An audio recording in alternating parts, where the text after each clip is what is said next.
세월호는 기울기 시작한 지 101분 만에 완전 침몰했습니다. 보면서 이상하다는 생각하셨을 거예요. 저렇게 큰 배가 어떻게 저렇게 빨리 완전 침몰했는가. 바로 침수 때문이었습니다. 그런데요, 세월호의 조타수가 이와 관련해서 양심 고백을 한 내용이 뒤늦게 알려져서 주목이 됩니다. 철제로 되어 있어야 할 외벽이 바닷물이 들어와도 막을 수 없는 천막으로 되어 있었다. 이런 얘기인데요. 이게 무슨 소린가 싶습니다. 이 사실을 고백한 조타수는 지금 고인이 됐습니다. 그래서 오늘은 이 내용을 고스란히 전해들은 한 분을 연결해보죠. 광주 NCC 대표입니다. 장헌권 목사 연결을 해보죠. 장 목사님 안녕하세요. 네, 안녕하십니까? 예, 세월호 조타수의 증언, 이걸 어떻게 듣게 되신 겁니까? 2014년 4월 16일 참사가 일어난 후에 6월 10일부터 선장선원 재판이 강주 법원에서 1심, 2심이 진행되었습니다. 예. 그때 세월호 가족과 함께 방청을 했습니다.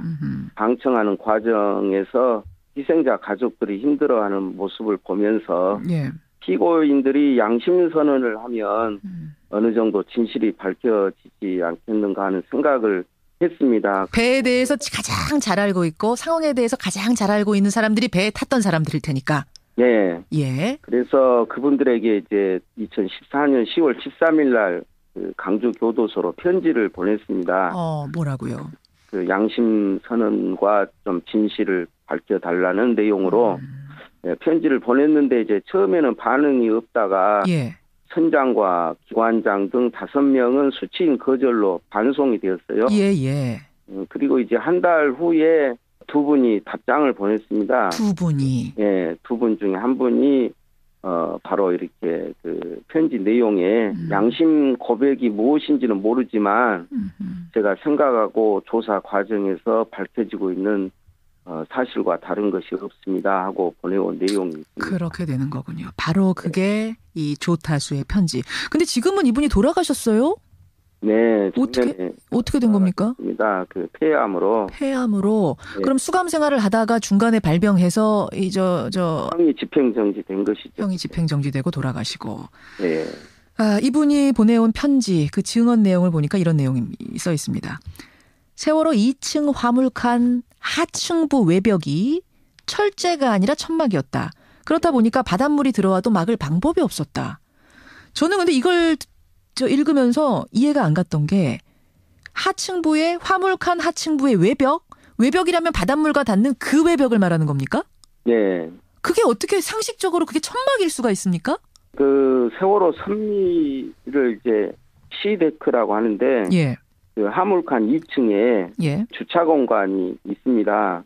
이제 이분의 이야기에 의하면 그 주차 공간 외벽에 철제가 아니고 천막으로 개조가 되어 있다는 것입니다. 자, 여러분 그럼 그림을 좀 상상해 보세요. 그러니까 배가 쭉 길게 있고 A구역, B구역, C구역, D구역, E구역 이렇게 나눠져 있는 거죠. A데크, B데크, C데크 이렇게 쭉 나눠져 있고 그중에 가운데 부분 C데크에 자동차를 주차하게 돼 있는데 1층, 2층으로 나누어져 있고 그중에서도 2층 부분의 외벽이 천막으로 돼 있었다.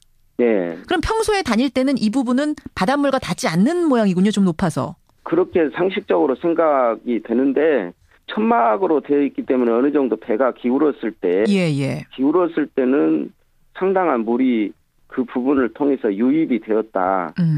이런 내용이거든요. 이제 배가 무트로 올라와서 조사를 하면 더 정확히 알 수 있겠습니다만 일단 이 조타수의 고백에 의하면 그 부분은 아마도 그러니까 우리가 생각하는 뭐 이런 얇은 천이 아니었겠지만 무슨 뭐 비닐 같은 천 뭐 이런 것으로 되어 있었고 평소에는 바닷물과 접촉 없이 다녔더라도 이렇게 위급한 상황, 바닷물에 의해서 기울어지는 상황이 됐을 때는 그쪽이 물과 닿았을 거고 순식간에 물이 유입됐을 수 있다. 이렇게 추정 가능하군요.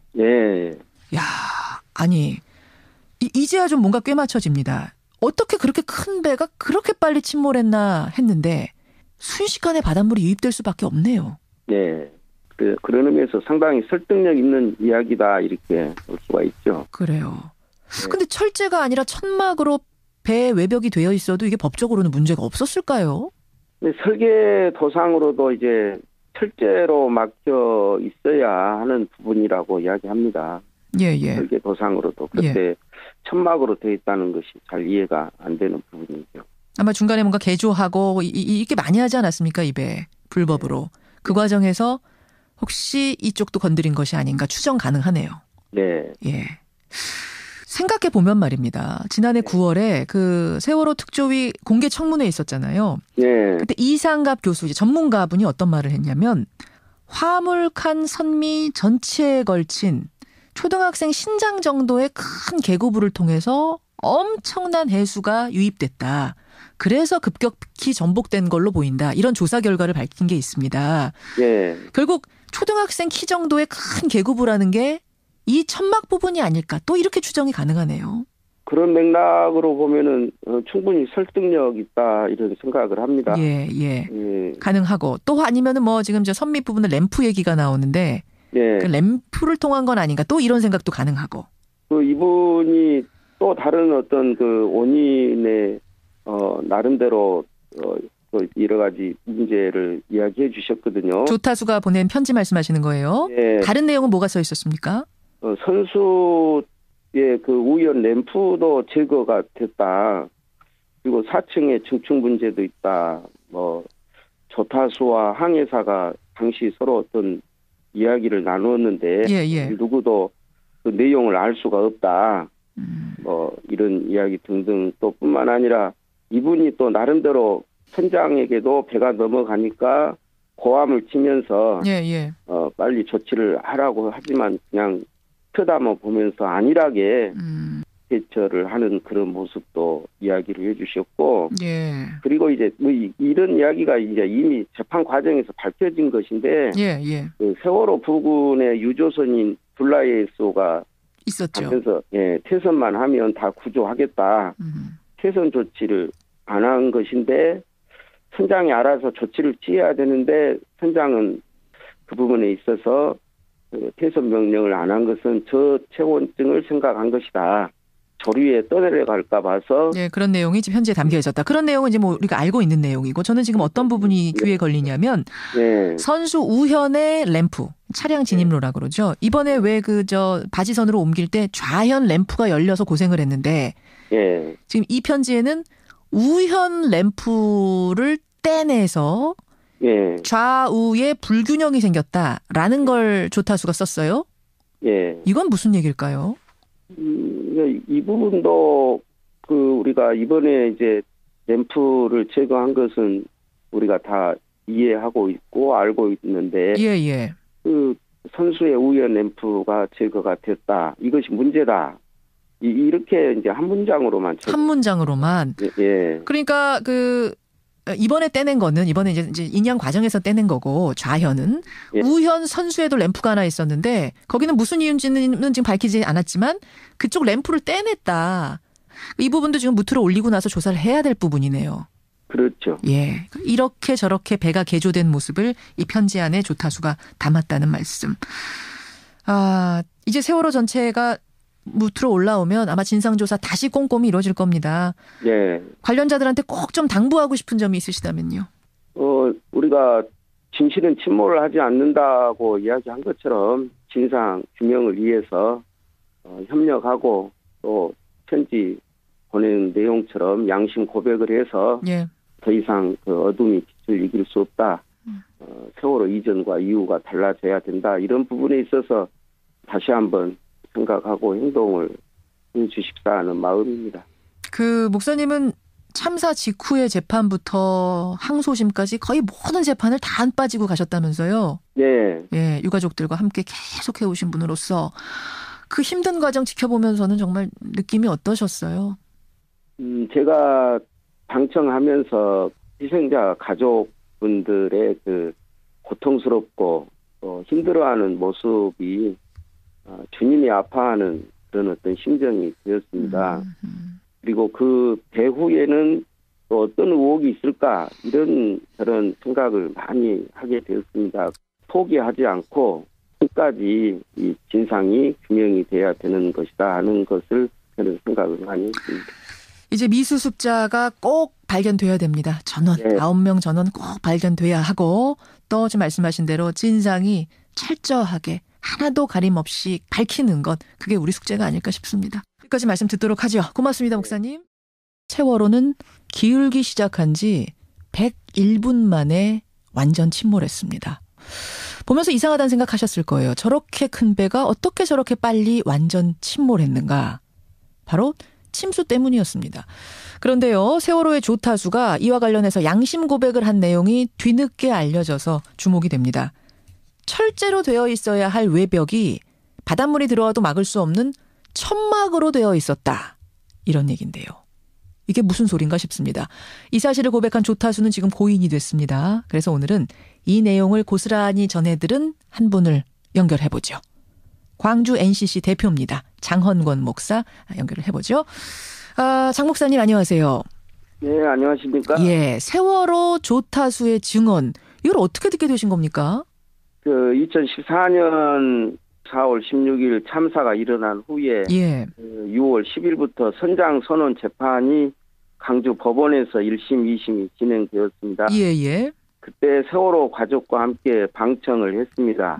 방청하는 과정에서 희생자 가족들이 힘들어하는 모습을 보면서 예. 피고인들이 양심 선언을 하면 어느 정도 진실이 밝혀지지 않겠는가 하는 생각을 했습니다. 배에 대해서 가장 잘 알고 있고 상황에 대해서 가장 잘 알고 있는 사람들이 배에 탔던 사람들일 테니까. 예. 예. 그래서 그분들에게 이제 2014년 10월 13일 날 말씀하시는 거예요. 예. 다른 내용은 뭐가 써 있었습니까? 선수의 그 우연 램프도 제거가 됐다. 그리고 4층에 증축 문제도 있다. 조타수와 항해사가 당시 서로 어떤 이야기를 나누었는데 예. 누구도 그 내용을 알 수가 없다. 이런 이야기 등등 또 뿐만 아니라 이분이 또 나름대로 선장에게도 배가 넘어가니까 고함을 치면서 예. 빨리 조치를 하라고 하지만 그냥 쳐다만 보면서 안일하게 대처를 하는 그런 모습도 이야기를 해주셨고 예. 그리고 이제 이런 이야기가 이제 이미 재판 과정에서 밝혀진 것인데 예. 그 세월호 부근의 유조선인 블라이에소가 있었죠. 그래서 퇴선만 하면 다 구조하겠다. 퇴선 조치를 안 한 것인데 선장이 알아서 조치를 취해야 되는데 선장은 그 부분에 있어서 그 퇴선 명령을 안 한 것은 저체온증을 생각한 것이다. 조류에 떠내려갈까 봐서. 네, 그런 내용이 지금 현재 담겨 있었다. 그런 내용은 이제 우리가 알고 있는 내용이고 저는 지금 어떤 부분이 귀에 걸리냐면 선수 우현의 램프, 차량 진입로라고 그러죠. 이번에 왜 바지선으로 옮길 때 좌현 램프가 열려서 고생을 했는데 지금 이 편지에는 우현 램프를 떼내서 좌우에 불균형이 생겼다라는 걸 조타수가 썼어요. 그 강주 교도소로 편지를 보냈습니다. 뭐라고요?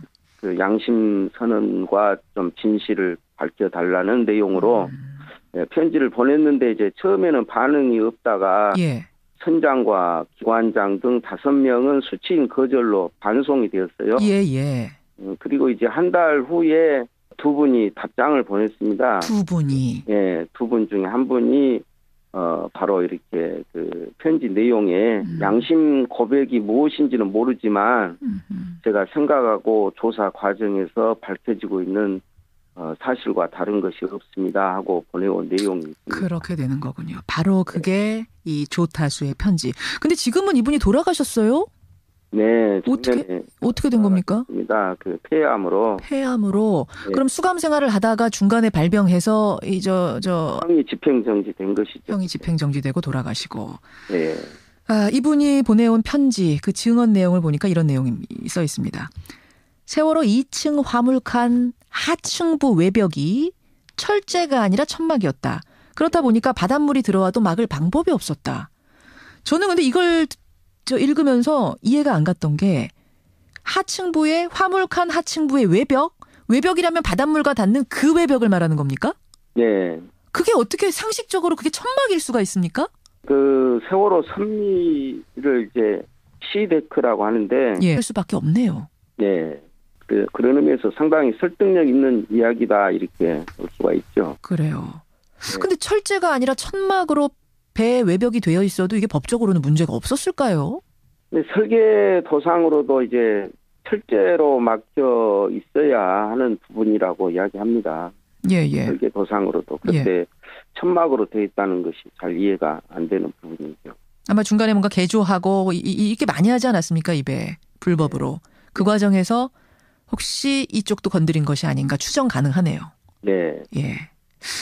생각해 보면 말입니다. 지난해 9월에 그 세월호 특조위 공개 청문회 있었잖아요. 네. 그때 이상갑 교수, 전문가분이 어떤 말을 했냐면 화물칸 선미 전체에 걸친 초등학생 신장 정도의 큰 계고부를 통해서 엄청난 해수가 유입됐다. 그래서 급격히 전복된 걸로 보인다. 이런 조사 결과를 밝힌 게 있습니다. 네. 결국 초등학생 키 정도의 큰 계고부라는 게 이 천막 부분이 아닐까. 또 이렇게 추정이 가능하네요. 그런 맥락으로 보면은 충분히 설득력 있다 이런 생각을 합니다. 예, 예. 가능하고 또 아니면은 뭐 지금 저 선미 부분은 램프 얘기가 나오는데 예. 그 램프를 통한 건 아닌가. 또 이런 생각도 가능하고. 그 이분이 또 다른 어떤 그 원인의 나름대로 그 여러 가지 문제를 이야기해 주셨거든요. 조타수가 보낸 편지 말씀. 그 화물칸 2층에 예. 주차 공간이 있습니다. 이분의 이야기에 의하면 예. 그 주차 공간 외벽에 철제가 아니고 천막으로 개조가 되어 있다는 것입니다. 자, 여러분 그럼 그림을 좀 상상해 보세요. 그러니까 배가 쭉 길게 있고 A구역, B구역, C구역, D구역, E구역 이렇게 나눠져 있는 거죠. A데크, 네. B데크, C데크 이렇게 쭉 나눠져 있고 그중에 가운데 부분 C데크에 자동차를 주차하게 돼 있는데 1층, 2층으로 나누어져 있고 그중에서도 2층 부분의 외벽이 천막으로 돼 있었다. 네. 그럼 평소에 다닐 때는 이 부분은 바닷물과 닿지 않는 모양이군요. 좀 높아서. 그렇게 상식적으로 생각이 되는데 천막으로 되어 있기 때문에 어느 정도 배가 기울었을 때 예. 기울었을 때는 상당한 물이 그 부분을 통해서 유입이 되었다. 이런 내용이거든요. 이제 배가 무트로 올라와서 조사를 하면 더 정확히 알 수 있겠습니다만 일단 이 조타수의 고백에 의하면 그 부분은 아마도 그러니까 우리가 생각하는 뭐 이런 얇은 천이 아니었겠지만 무슨 뭐 비닐 같은 천 뭐 이런 것으로 되어 있었고 네. 평소에는 바닷물과 접촉 없이 다녔더라도 이렇게 위급한 상황 바닷물에 의해서 기울어지는 상황이 됐을 때는 그쪽이 물과 닿았을 거고 순식간에 물이 유입됐을 수 있다. 이렇게 추정 가능하군요. 네. 야, 아니 이제야 좀 뭔가 꽤 맞춰집니다. 어떻게 그렇게 큰 배가 그렇게 빨리 침몰했나 했는데 순식간에 바닷물이 유입됐